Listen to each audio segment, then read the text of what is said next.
Sejam muito bem-vindos ao canal. Afinal, o que somos nós? O Lomar, nessa segunda parte da entrevista, continua a nos contar sobre as suas experiências muito profundas e também responde as nossas perguntas. Se você não assistiu a primeira parte, não tem problema, é só acessar o link que está disponível aqui em cima e também na descrição do vídeo. Corre lá, confere e vem aqui para ver a segunda parte. Você vai amar. Bom proveito.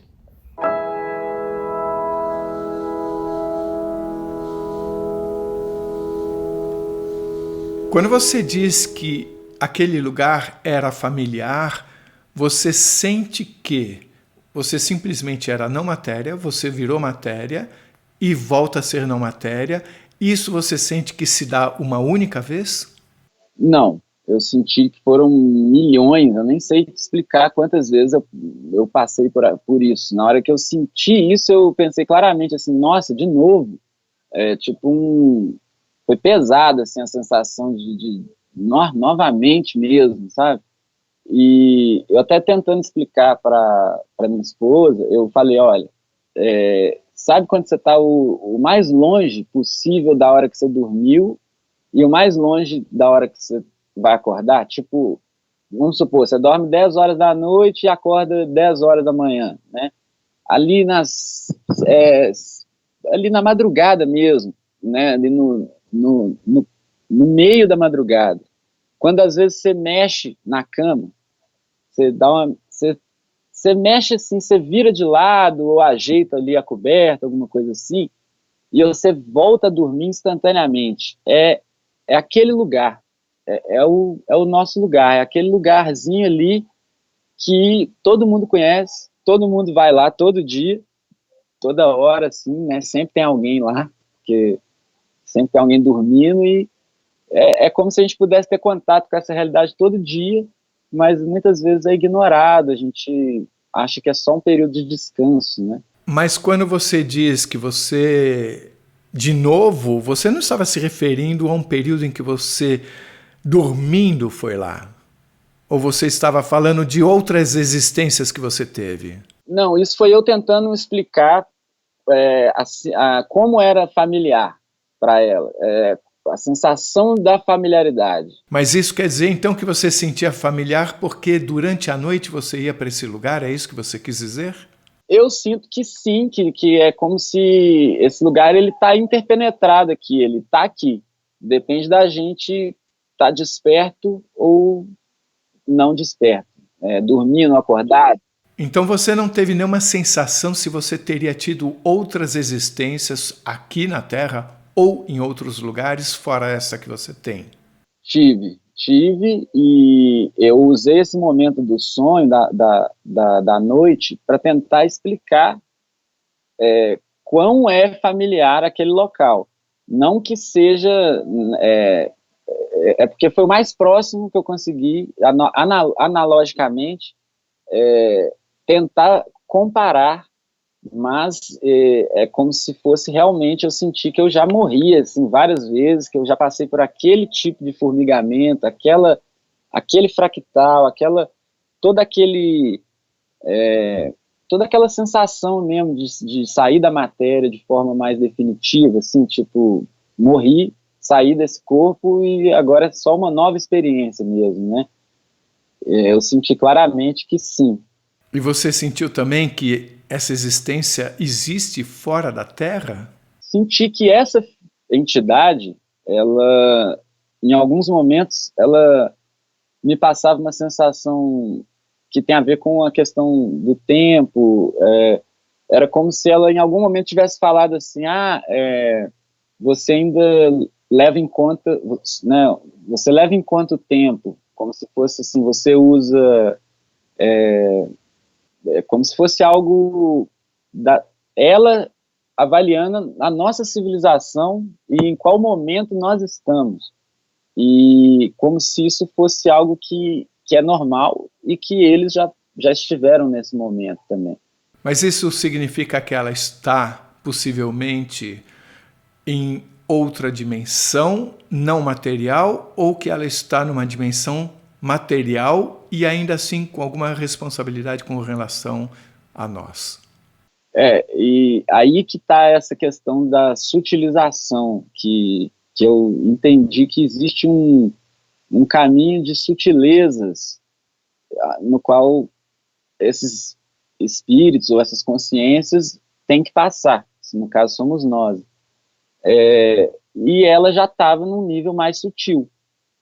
E ao perceber o nível de bruteza, não sei se existe essa palavra, né, de nível de como a matéria, como eu estava num nível tosco, onde eu levava em conta o tempo, o espaço, a distância, vários parâmetros que para nós é o que define a realidade, para eles seria uma visão meio atrasada, difícil deles comunicarem com a gente por esse fato. Eu senti isso. Onde você estava, a comunicação era feita por sentimento, certo? Não assim, não só sentimento, era pulsos de informações complexas. Realmente com sentimentos, com várias coisas nesse pulso, né? Não só sentimentos, né? Tinha imagem, acho que um mix de todas as formas de percepção num pulso, querendo dizer algo muito complexo, assim, que para eles era só uma coisa simples, mas para mim, naquele momento, era muito complexo. Aqui no planeta Terra, nós precisamos falar coisas e não temos acesso a esses pulsos ou uma forma de comunicação que envolva sentimento. É muito superficial o quanto a gente consegue perceber o sentimento do outro. Isso tem uma consequência. Lá você não consegue mentir para ninguém, pelo que eu estou entendendo da sua comunicação. As pessoas são transparentes no que diz respeito ao seu sentimento. Exato, exato. Aqui nós conseguimos esconder a nossa verdade, o que nós pensamos de fato. Então eu lhe pergunto, por que isso é assim? Seria para que nós aprendêssemos o valor de dizer a verdade mesmo quando nós poderíamos mentir? Talvez essa seja uma das lógicas por trás, porque se você aprende a não mentir, porque não dá para não mentir, na verdade você não aprendeu a não mentir, você está sendo obrigado a ser transparente. E quando você vem para um lugar onde é permitido usar máscaras e subterfúgios, né, mentir e N coisas, né, desse tipo, creio que realmente o aprendizado, quando você aprende o valor de não mentir, estando numa condição dessa, deve ser mais valorante, né, deve ter um significado melhor, né. Isso que me faz pensar nessa questão. Este estado chamado de tosco em que vivemos é proposital para que possamos lapidar algumas características de nossa existência? Ou essa situação tosca em que vivemos é porque nós somos deste nível tosco? Ela aparentemente me mostrou que ela vê, seja lá, ou só ela, ou a civilização dela, ou os seres iguais a ela, passaram por esse processo. Isso ficou claro para mim, que ela teve essa compreensão, ela teve esse carinho de falar assim, mas você ainda está nesse ponto da questão, né? Então é como se não fosse separado, não. Inclusive, essa questão da separação é algo que me incomodou muito, porque a certeza de que era tudo uma coisa só me fez pensar coisas, por exemplo, a vida, né, a vida aqui na Terra, ela não pode ser desmembrada da forma que a gente desmembra, sabe? Uma coisa é classificar, categorizar para estudos, para classificações e questões que são necessárias, né? Mas essa forma que a gente trata a a vida como se fosse um animal X, não tem nada a ver com o animal Y, né? O ser humano não tem nada a ver com uma outra linha do braço, né? Da árvore genealógica humana, da vida, né? Não só da questão humana, Homo sapiens, assim. É muito óbvio que nós somos uma só vida. Isso a ciência, eu acho que não tem dúvida que teve um organismo primário ou algo do tipo. Então, nós já somos uma coisa só em diferentes planos, né? Seja como for, começou lá atrás com um organismo unicelular e etc., mas evoluiu para nós, né? Não tem por que a gente ter essa distinção que a gente tem, que acaba fazendo com que a gente trate mal ou que a gente subjugue outras espécies. E muita gente pensa, poxa, quem é o ser humano, né, para querer se achar melhor do que os outros só porque ele tem um polegar opositor e um encéfalo desenvolvido, por que ele se acha melhor e tal? O ser humano é só mais uma espécie, é só um animal que pensa e acha que é melhor que os outros. Mas se a gente pegasse as rédeas dessa situação, né, essa responsabilidade, de forma a não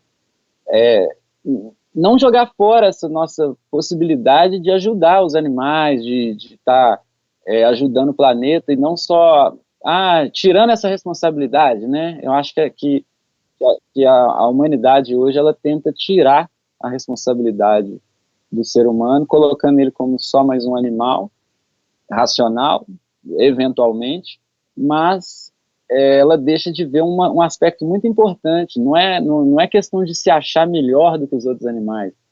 Não, é questão de ver que se nós somos a parte consciente de uma só vida biológica que está no planeta, a gente deveria, obrigatoriamente, ou por bom senso, cuidar de toda essa biologia que nos trouxe até aqui, né?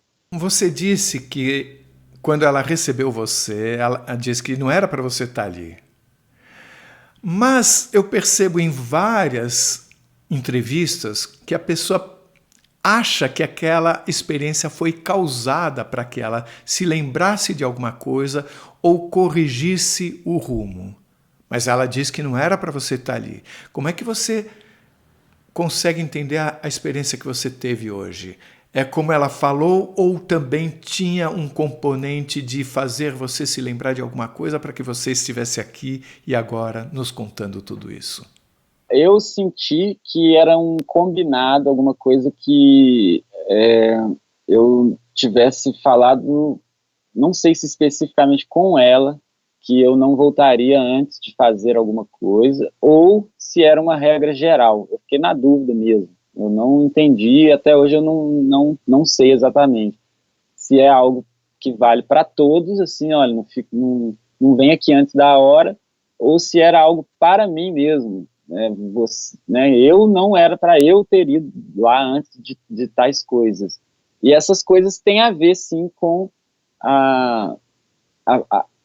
alguma mensagem que eu acho que talvez eu ainda tenha que terminar de entender. Né? Pelo que eu entendi, era isso, não era nem algo que eu tivesse que... como se eu tivesse que digerir mesmo alguma coisa antes de estar lá. Em cima disso que você já digeriu, e levando em conta também, eu escrevi aqui que você voltou a encontrá-la 4 dias depois, se não me engano, né? E que nesse momento ela te explicou mais detalhadamente alguma coisa. Então, como você está falando a mensagem, aqui está a dica, né? Qual é a mensagem? O que nós podemos saber? O que nós precisamos saber nesse momento que estamos vivendo? Eu não quero, longe de mim, querer ter a pretensão de falar que isso é um fato e que, né, é uma mensagem e eu apenas estou tentando entender ela da melhor forma e transmitir também, por que não, né? Eram sínteses muito puras, Por exemplo, essa de que a vida era uma só entidade viva.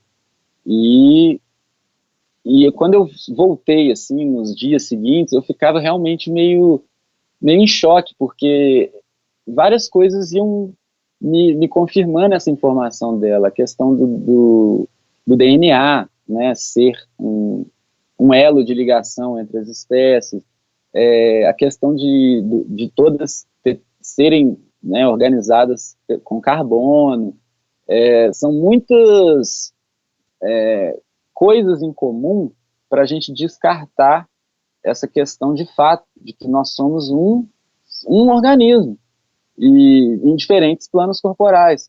E isso, ela se preocupava com a questão de granjas, matadouros, organizações assim absurdas de nós com nós mesmos. Imagina numa visão de uma entidade onde ela sabe que nós somos uma mesma organização biológica num planeta, nós somos, né, como se fosse uma família dentro de uma casa, onde uns trancam os outros dentro do quarto, uns maltratam os outros, criam os outros, subjugam, usam como peça de roupa. Essa loucura toda que tem acontecido aqui com nossos irmãos, que eu considero hoje parte da mesma coisa, isso eu acho que é o que mais preocupa eles, porque isso sim parece que está desencadeando uma bola de neve meio, não que esteja fora do controle, porque parece que tudo tem um propósito, mas é algo que é perigoso para as nossas escolhas, se a gente vai ou não se tornar algo bom, né, como espécie, parece que é determinante o que a gente faz com nós mesmos, né? Então, isso eu acho que ficou bem marcante para mim, assim, essa síntese, essa informação específica de sermos uma vida, um ser só. E o que mais que ela falou? A questão do tempo, que era como se fosse uma coisa antiquada para ela, a gente usar o tempo. Tipo, vocês usam combustível fóssil, assim, né? Não foi isso, foi específico do tempo. Mas era como se ela tivesse que explicar para mim que eu ainda estava naquela condição de perceber o tempo. Como se toda civilização, quando se torna consciente, tivesse uma obrigação pelo fato da consciência, da memória, né? Ela é quase obrigatório a gente ter essa noção de tempo, primeiro. E depois como se a gente abolisse o tempo da forma anterior, né? É uma civilização que evolui mais, é como se ela fosse obrigada a rever a questão da passagem do tempo. E é como se só existisse um movimento mesmo, puro.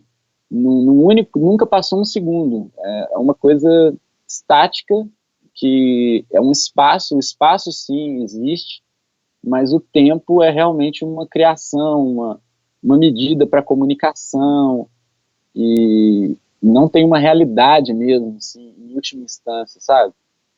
Isso para mim eu confesso que é bastante difícil de eu entender. Eu fico pensando, deve haver algo lá relacionado ao tempo aqui, porque de uma certa forma nós falamos que o planeta está em transição. Muitas pessoas voltam das experiências de quase morte,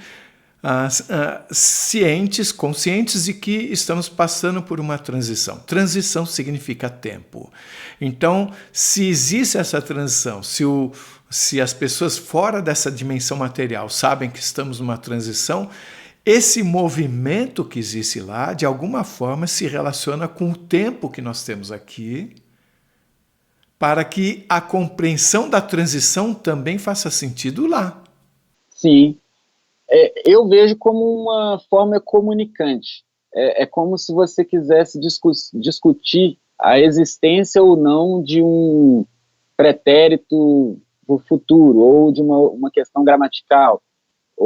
Ela existe. É uma questão que ela só não vai existir da forma tangível e material que talvez nós queiramos enxergar. Já que eu falei nisso, de transição, Foi dito alguma coisa sobre algum tipo de transição pela qual estamos passando aqui? Não, apenas essa questão do amadurecimento, que estaria num momento chave de amadurecimento como espécie não humana, mas planetária.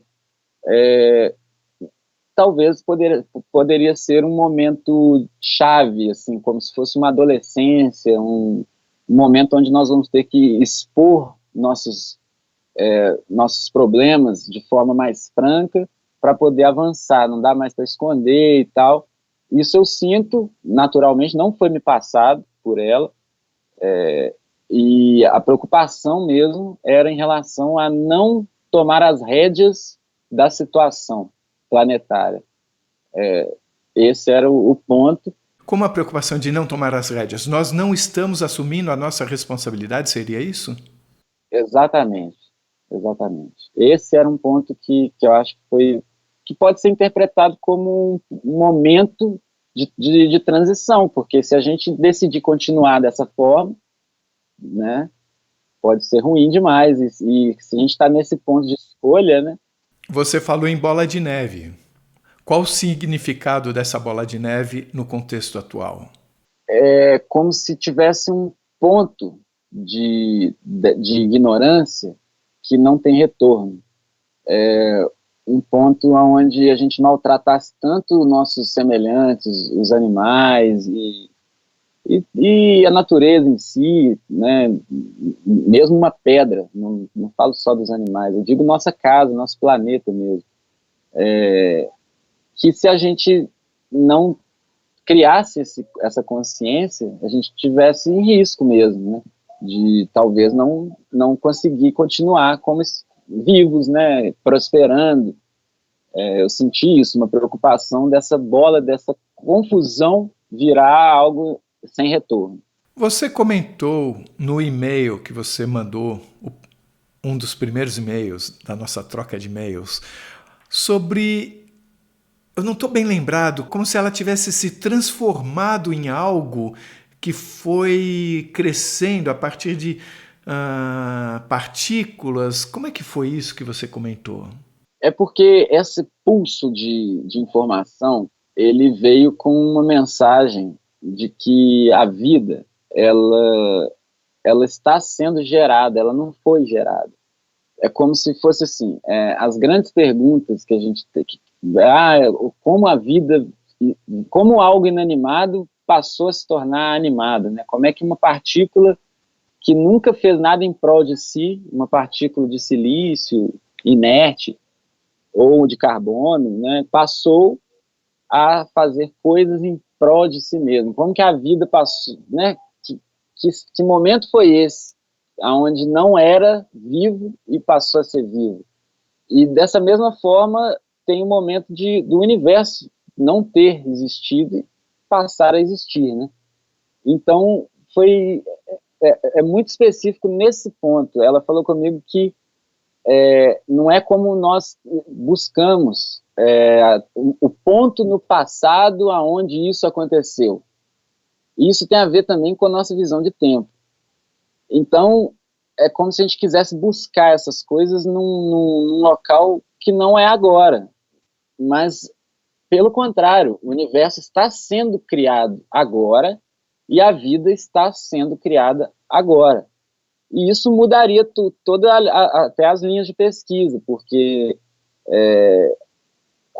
né, a gente está realmente buscando essas respostas num momento muito anterior que talvez não seja, né? Quer dizer, tem a ver com a questão do tempo no sentido de que o agora é sempre. Não deixem de assistir a terceira e última parte da entrevista do Lomar, onde ele continua a nos contar sobre as suas experiências e também responde às nossas perguntas. Se você gostou, por favor, se inscreva no nosso canal, dê muitos likes, faça comentários, compartilhe com seus amigos, toca o sininho que você sempre fica sabendo assim que chega vídeo novo, saído do forno. E se você tem alguma dúvida ou passou por uma EQM e gostaria de compartilhar a sua história com o mundo, por favor, nos escreva. O nosso e-mail é afinal, oquesomosnós@gmail.com. Essa é uma nova fronteira do conhecimento humano. Vamos juntos atravessá-la?